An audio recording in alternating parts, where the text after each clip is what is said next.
Node.js is the open source server-side runtime environment, and with the help of Node.js, we can execute our JavaScript code on server side. And Node.js is the cross-platform, so we can use Node.js on multiple platforms like Windows, Linux, Mac, etc. How Node is a runtime environment on server side? And what is V8? As we know that browser execute JavaScript code on client side, so similarly Node.js execute JavaScript code on server side. So that's why Node.js is the runtime environment on server side, and V8 is a JavaScript engine or JavaScript language.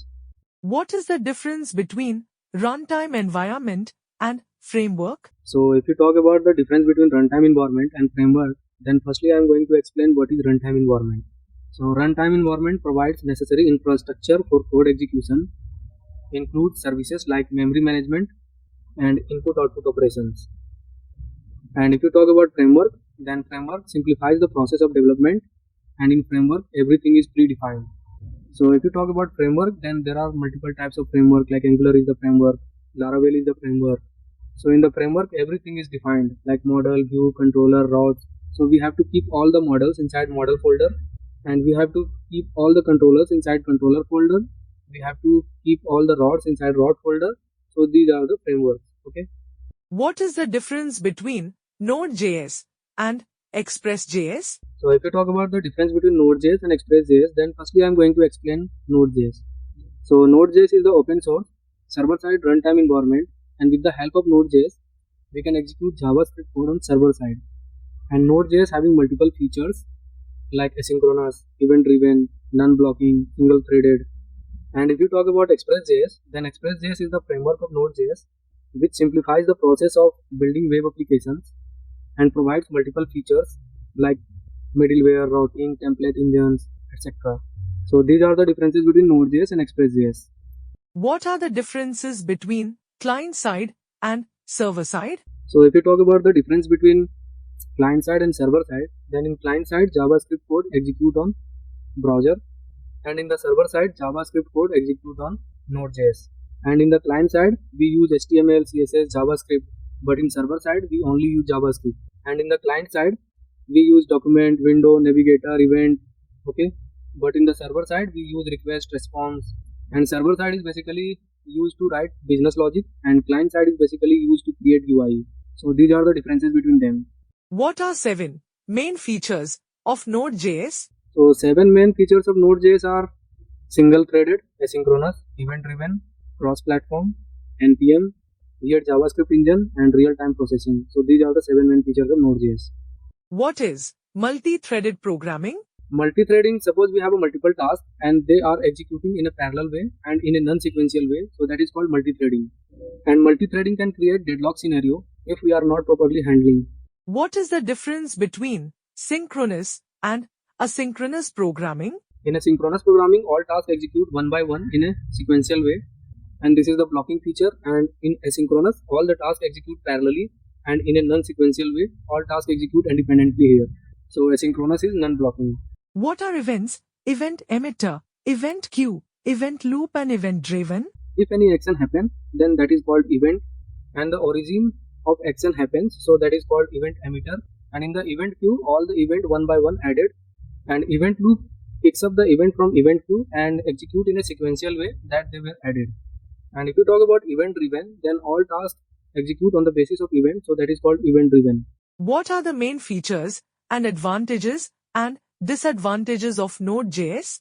The main feature of Node.js are asynchronous, event-driven, cross-platform, weird JavaScript engine, and JavaScript language. So these are the main features of Node.js. And if you talk about advantages and disadvantages of Node.js, then firstly I am going to explain the advantages. So Node.js is the asynchronous, so we can execute multiple tasks in a parallel way and in a non-sequential way. So this is the first advantage. And the second advantage is like, so Node.js is the event-driven, so on the basis of event all tasks executes, okay. And Node.js uses JavaScript Gate engine, so the application performance will be very high in comparison to other technologies. And Node.js is the cross-platform, so we can use Node.js on multiple platforms like Windows, Linux, Mac, etc. And Node.js uses JavaScript, so with the help of JavaScript we can also use JavaScript on front end. Okay, so this is also the advantage of Node.js. So if we talk about the disadvantages of Node.js, we should avoid Node.js to use when we have CPU intensive type of task like image or video processing, data encryption or decryption related tasks. So that time we should avoid Node.js to use, because as we know that Node.js is a single threaded. Okay, so we should use multi-threaded environment for this type of task. So this is the disadvantage of Node.js. What is NPM?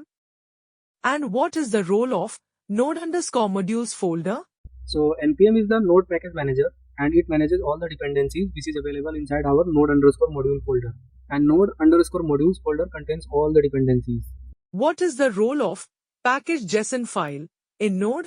Package.json contains all metadata, dependencies, script, okay, and in the metadata contains all the informations of the project like project name, version, title, author, etc.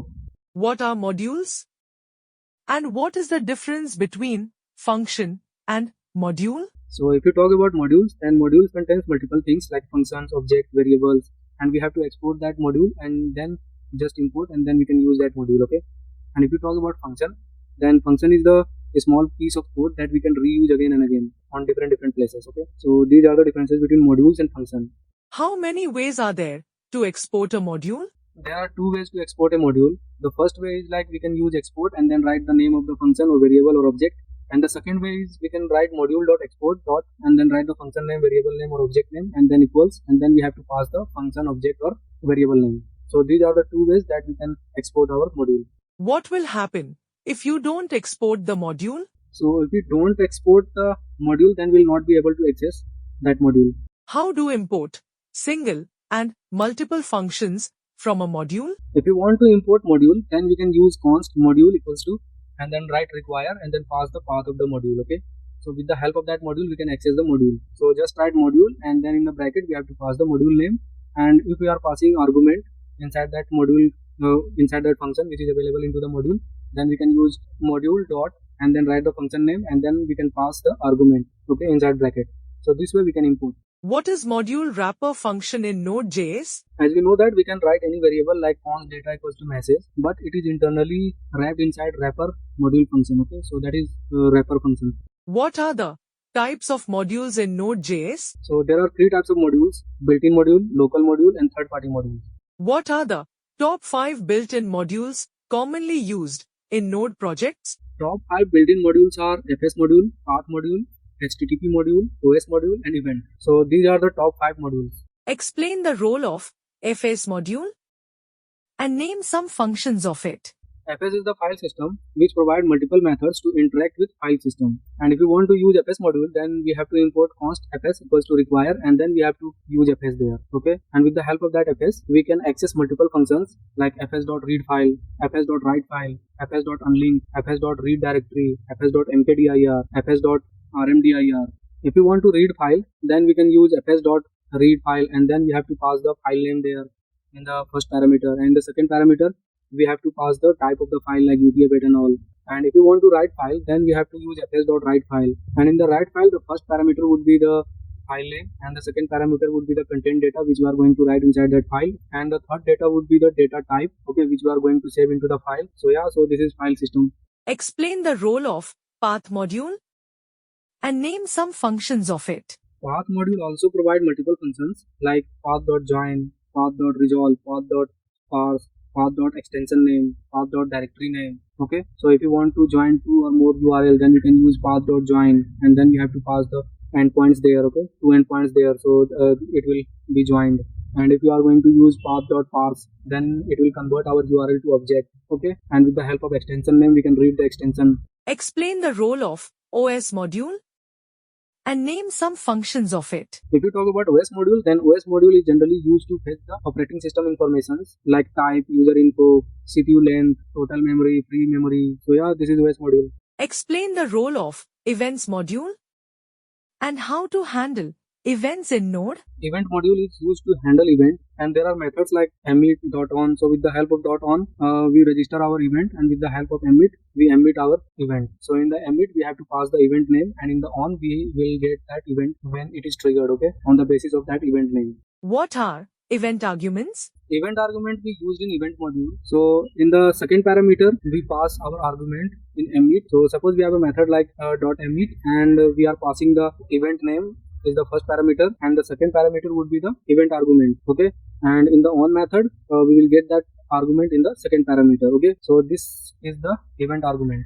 What is the difference between a function and an event? So if you talk about the difference between function and event, then function is the reusable piece of code which we can reuse anywhere, and event works on the basis of principle like on and emit. So it always observe if any action emit, then it will get into the on method. What is the role of HTTP module in Node.js? HTTP module is used to handle requests and responses. What is the role of create server method of HTTP module? Create server is a method which is used to create the server in HTTP module. So if you want to use create server, then we have to import HTTP first, okay, and then so suppose we have written like const HTTP equals to require and then HTTP. So with the help of that HTTP, we will be able to access create server method. So with the help of that create server, we will create the server, and inside that we can handle all the requests and responses with the help of request.method or this type of things. Okay. What are the advantages of using express.js with node.js? The advantages of Express.js over Node.js is Express.js simplifies the process of building web applications and provides multiple features like middleware, routes, template engine. So these are the advantages of Express.js over Node.js. How to create HTTP server using express.js? So if you want to create HTTP server using Express.js, then we have to install Express.js first, and then we have to import Express. So just write const express equals to require and then pass Express there, and then we will take one more variable const app equals to and then pass the Express, and with the help of that variable app we can listen our server. So this way we can create the HTTP server in Express.js. What is middleware in Express.js and when to use them? Middleware is a function that handles HTTP request and also passes the control to the next middleware, and it also helps to manage cross-cutting concerns like logging, authentication, etc. How do you implement middleware in Express.js? To implement middleware in Express.js, firstly we'll have to import Express.js. So just write const express equals to require and then pass Express. Then we will take one more variable const app equals to and then just pass Express. Okay, and after that we will create one more function that will be the middleware function. So just write const and then middleware, and then we will use request response, and we will also use next method there. Okay, and inside that function we will also use next method. So it will passes the control to the next middleware, and then we will use app.use and then pass our middleware. Okay, and then just listen the code. So this way we can implement middleware in Express.js. What is the purpose of app.use in Express.js? The purpose of app.use is used to define our middleware globally. What is the purpose of next parameter in Express.js? The purpose of next method is to passes the control to the next middleware. How to use middleware globally for a specific route? If you want to use middleware globally, then we can use app.use, and inside that we have to pass our middleware name. And if you want to use middleware as for a specific route, then in the app.use we have to pass our specific route as a first parameter, and the second parameter would be the middleware function. So this way we can. What is request pipeline in Express.js? A request pipeline is a series of middleware which passes the controls to the next middleware. Yeah. What are the types of middlewares in Express.js? There are 5 types of middleware: application level middleware, router level middleware, error handling middleware, built-in middleware, third-party middleware. What is the difference between application level and route level middleware? If you talk about the difference between application level middleware and router level middleware, then in the application level middleware, we have to pass our middleware function inside app.use, and in the router level middleware, we have to pass the endpoint as first parameter, and in the second parameter, we have to pass the middleware function name. So yeah, this is the difference between application level middleware and router level middleware. What is error handling middleware and how to implement it? So if you talk about error handling middleware, then we use error parameter with request response next. Okay, so this is error handling middleware, and with the help of that error, we handle the error in our middleware. What is built-in middleware and how to serve static files from Express.js? Built-in middleware, suppose we have a public folder, and inside that folder we kept all the images, and we want to expose all the images, then we use built-in middleware here. So in Express.js we have a express.static, and inside that we have to pass our folder name, that is public. So this way we can expose all the images. So that time we use inbuilt middleware. What are third-party middlewares? And give some example. Third-party middleware is a middleware which is contributed by community, and there are lots of third-party middlewares like Helmet is there, Course is there, Body Parser is there, Compression is there. What are the advantages of using middleware in Express.js? The advantages of using middleware in Express.js are we can write modular code, we can write reusable code, we can also improve the request and responses, we can also use third-party middlewares, and we can also use middleware for specific route or for globally. Okay, so these are the advantages of middleware. What is routing in Express.js? Routing is the process of directing incoming requests to the appropriate handler on the basis of request methods like get, post, put, delete, etc. What is the difference between middleware and routing in Express? So if you talk about the difference between routing and middleware, then middleware is the function which help us to manage the cross-cutting functions like logging, authentication, etc. And routing is the process which handles some methods like get, post, put, delete, etc. How to implement routing?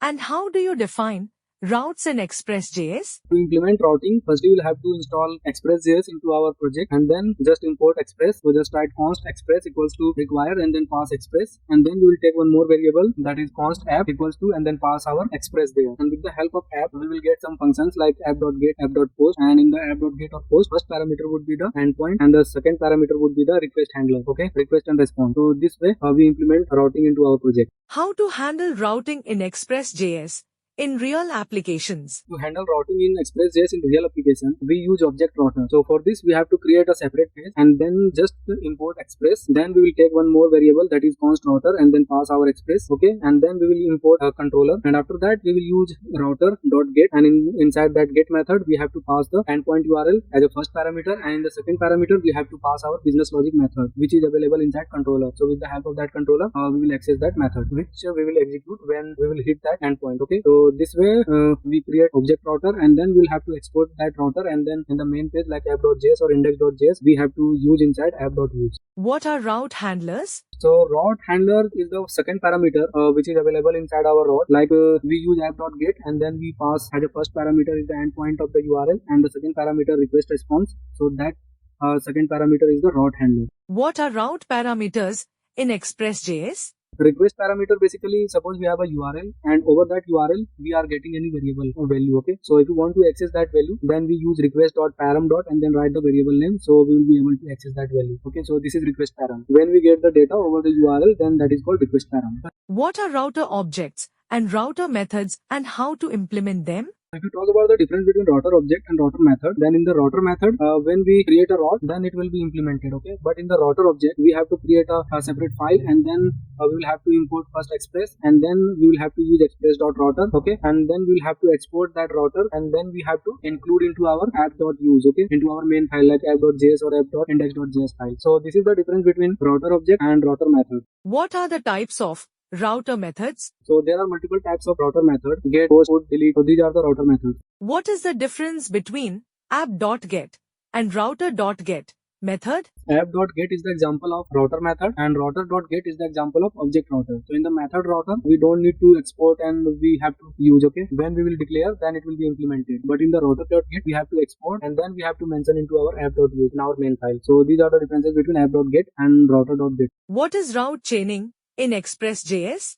Router chaining basically is when we declare multiple middleware for a specific route, then that is called router chaining. What is route nesting in Express.js? Router nesting, suppose we have a product and user into our project. Okay, so related to that product, we have multiple endpoints like add product, delete product, update product, and related to that user, we have multiple endpoints like add user, update user, delete user. Okay, so we will create all the endpoints inside product related to product. Okay, and related to user, we will keep all the endpoints inside user. So this is called router nesting. What are template engines in Express.js? With the help of template engine, we can generate dynamic HTML content and we can also pass the dynamic data here. Okay, so that is called template engine. Name some template engine libraries. There are multiple template engine libraries available like EJS, Mostak, Handlebar, Pug, Nunjux. How to implement EJS templating engine in a Express.js application? To implement EJS templating engine in Node.js, we have to install EJS package into our Node.js project and then we have to create one view folder. Okay, and inside that folder we have to create one more file that would be index.ejs file, and inside that file we have to write our HTML content. Open index.js or app.js file and then import express.js. So we will write const express equals to require and then we will pass express. Okay, and after that we will take one more variable that would be const app equals to and then we need to pass our express. So with the help of that app, we will declare our EJS. So we will use app.set, and in the first parameter we will write view engine, and the view engine we are going to use EJS. So we will use EJS as a second parameter. Okay, and then we will use app.set again, and we have to pass our folder name. So the folder name is view. Okay, and after that we will write comma, and then we will use path.join, and we will pass two paths. First path would be the directory path, and the second path would be the file path. So we will use directory name, and then the second parameter would be view inside our path.join. Okay, so this way we can define our EJS file. What is REST and RESTful API?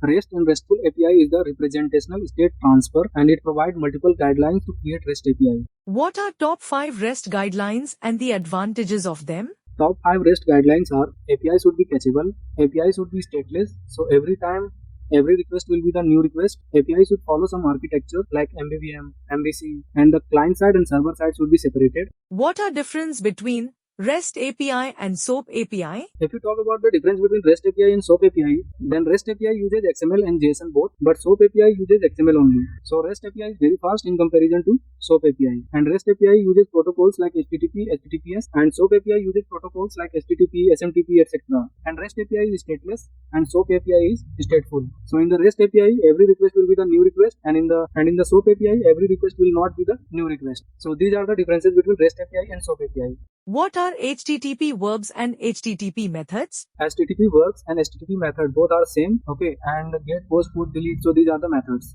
What is the difference between put and patch methods? Put and patch both are used for update, but put is used to update all the fields, and patch is used to update only specific fields. So these are the differences between them. Explain the concept of idempotence in RESTful APIs. In idempotence, suppose we are getting same request, then API will return same response every time. So that is called idempotence. What are the roles of status codes in RESTful APIs? Status code is generally used to identify that which type of response it is. And there are lots of status codes like 100, 200, 300, 400, 500. Okay. So if you talk about 100, then it is related to like continue. And if you talk about 200 status code, then it is related to success. And if you talk about 300 status code, then it is related to redirection. And 400 it is related to not found. And 500 it is related to server side error. So these are the status codes. What is CORS in RESTful APIs? CORS is the cross-origin resource sharing. Suppose we have an API and any external domain is trying to access our API, then they will get CORS issue. So to provide access, we will have to expose our API, then they will be able to access our API. So that is CORS. What are the types of serialization? There are 3 types of serialization: binary serialization, XML serialization, and JSON serialization. How to serialize and deserialize in Node? To serialize and deserialize, we use json.stringify and json.parse. If you want to serialize, then we have to use json.serialize, and if you want to deserialize, then we can use json.parse. Explain the concept of versioning in RESTful APIs. So if you want to implement versioning into your API, so over the URL, we have to pass v1, v2, v3 after the hostname, and then we can pass our endpoint. So this way we use versioning into our project. What is an API document?